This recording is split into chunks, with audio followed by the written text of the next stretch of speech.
Hey guys, it's Mr. Mini Painter, and in this tutorial I'll be painting Orphan, or Cassandra Cain, from the Batman Gotham City Chronicles game by Monolith. As one of Gotham's most skilled martial artists, Orphan is known for her stealth, her speed, her deadly precision, and this miniature really captures her shadowy presence with a sleek, mostly black costume broken up by subtle details and the striking yellow of her emblem and accents. Now I'm going to guide you step by step through the priming, base coating, shading and highlighting of this model, with particular attention to painting dark fabrics in a way that remains visually interesting on the tabletop. And of course I'm also going to show you how to make those yellow details pop without overwhelming the stealthy aesthetics of her outfit. So grab your brushes, it's time to bring Cassandra Cain's silent strength to your collection of Gotham heroes. So I started with priming the model entirely black, as this is going to be a dark miniature. Actually, many of the Gotham City Chronicles miniatures are of course quite dark, but also colorful. And she's going to be defined by yellow and black. So I'm starting off with the blacks. For that I'm using Abaddon Black, pure Abaddon Black mixed with Mechanicus Standard Gray, to start off slowly and picking out larger areas of the creases in her clothing and the upper areas of basically all black parts of her suit. So that's a lot of pants here with a lot of creases. Leave those lower areas nice and black. Her calves are painted in this gray mixture. Of course her chest, the upper arms, the shoulders, some abs here and there. So if you start this way, there is no real reason to use any shades afterwards, as shade paints tend to be quite reflective, shiny, and I don't really want that in this miniature. I want to have them nice and dark. So I'm trying to build up those colors by leaving the black as it is, black. So you can see me here focusing on the all those raised areas. There is a lot of black on this miniature.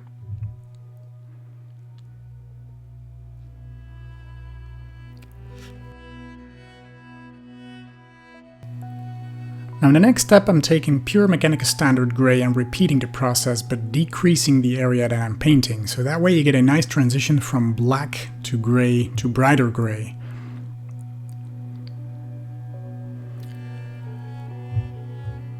I'm doing it again in this step with Ministratum Gray, and again decreasing the area that I'm painting, focusing only on the small, really edge highlighted areas.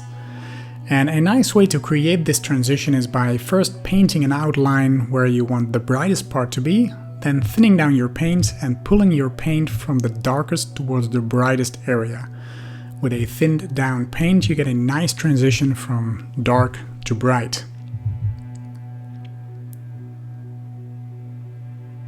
Next is the yellows, Everland Sunset I used. There is a lot of yellow to start off with the belt she is wearing, but also some lines all over her armor. So take your time and pick out these yellows. I think Everland Sunset is a yellow paint with quite a nice coverage. The problem with yellows is basically the undertone. So if you are finding yourself using a yellow that is not really covering all of the blacks, start with a brown undertone. In the end you should have something like this. There's a lot of fine lines here and there, but that really makes the model.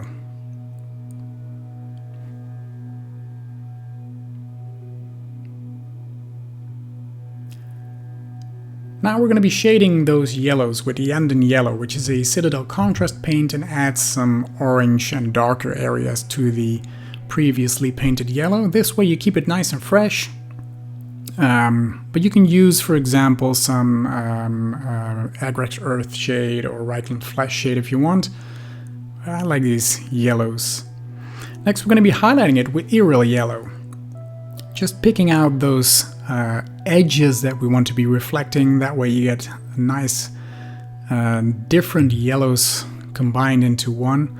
So I'm edge highlighting the very edges of the belt, leaving the rest darker as it is. That way you get a beautiful combination of different kind of yellows.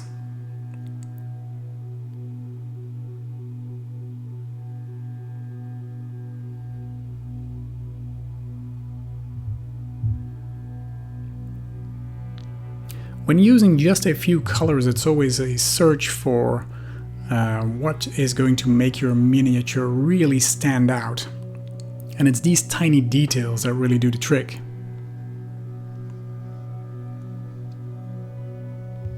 Now the face, I gave a base coat of Night Questor flesh, which is nice and dark to start with.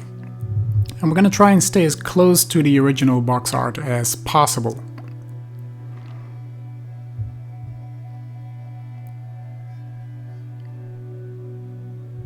She's wearing these finger gloves, so only the top of her fingers are coming out.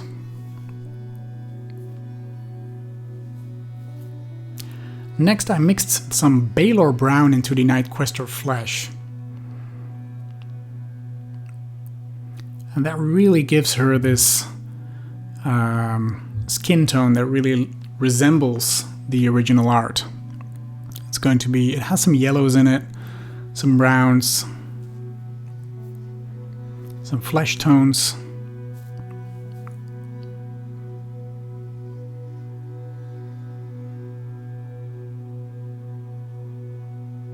I think skin tones is one of the most difficult things to paint, as it's you have to really imagine what makes a skin a certain color.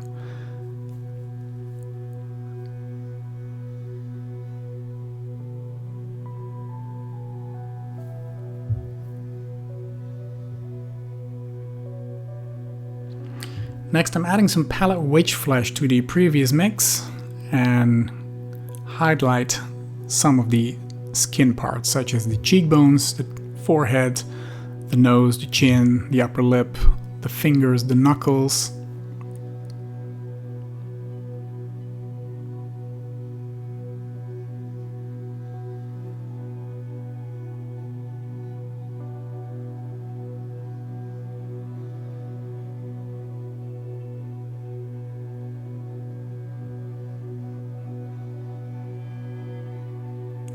Then some pure palette witch flesh for the eyes.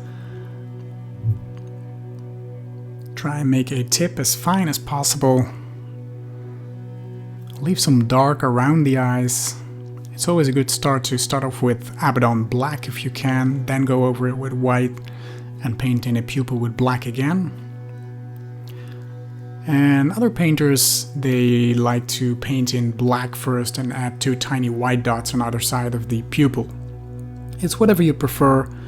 If you're able to succeed, this really adds to the realism of your character.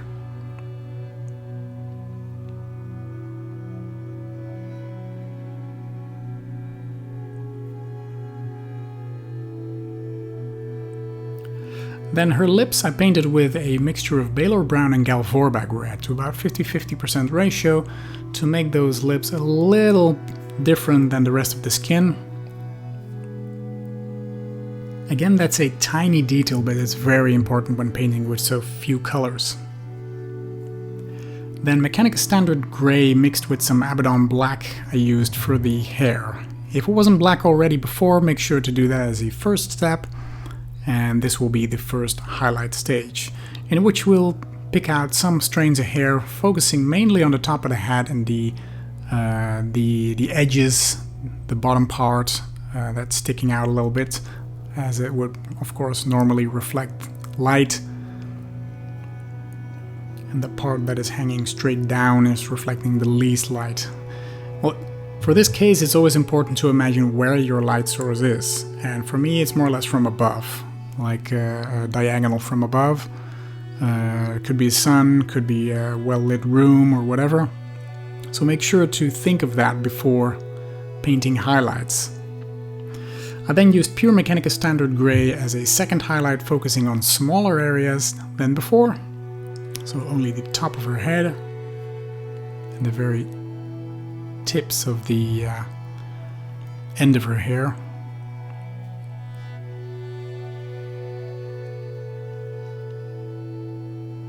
Usually when I'm doing highlights, I'm focusing on the front of the character. But of course, again, it depends on where your light source is coming from. Pick out some of those tips here and there to make them look edgier, sharper, tinier.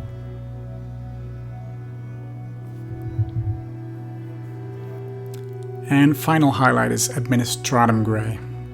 And again, decrease the area so you get a nice transition of grays and black. Just tiny dots on the hair.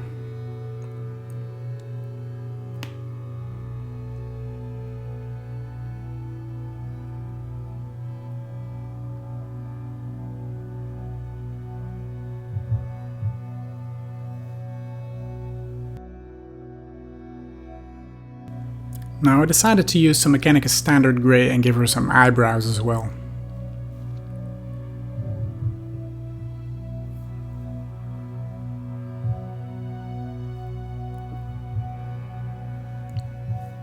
Final step is the base. Mechanica Standard Gray as a base color for the rock, or the stone, the concrete she's standing on. Make sure to let that dry before continuing. And in our next step, we're going to be shading that. And for that I'm using Nuln Oil. You can put that on quite heavy. Make sure those cracks are really black.